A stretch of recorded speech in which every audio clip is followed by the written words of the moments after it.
ইচ্ছা থাকলেও যেতে পারি না, ইচ্ছা থাকলেও বলতে পারি না, ইচ্ছা থাকলেও শিখতে পারি না। এই ধরনের বাক্যগুলিকে ইংরেজিতে বলবার জন্য আমরা ছোট্ট একটি স্ট্রাকচার মাথায় রাখবো। স্ট্রাকচারটি হচ্ছে even if I want to, তারপরে হচ্ছে আই কান্ট, তারপরে হচ্ছে ভার্ব। তাহলে এবার যদি বলি ইচ্ছা থাকলেও আমি যেতে পারি না, even if I want to I can't গো।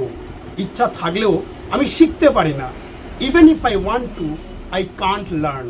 ইচ্ছা থাকলেও আমি বলতে পারি না, even if I want to I can't say. এই বাক্যগুলিকে এই স্ট্রাকচার বাদে আমরা আরেকটি স্ট্রাকচার দিয়ে বলতে পারি। সেই স্ট্রাকচারটি হলো ইভেন ইফ আই উইশ, তারপরে হচ্ছে আই কান্ট, তারপরে হচ্ছে ভার্ব। তাহলে এবার যদি বলি ইচ্ছা থাকলেও আমি যেতে পারি না, even if I wish I can't গো। ইচ্ছা থাকলেও আমি বলতে পারি না, even if I wish I can't say. Bye bye.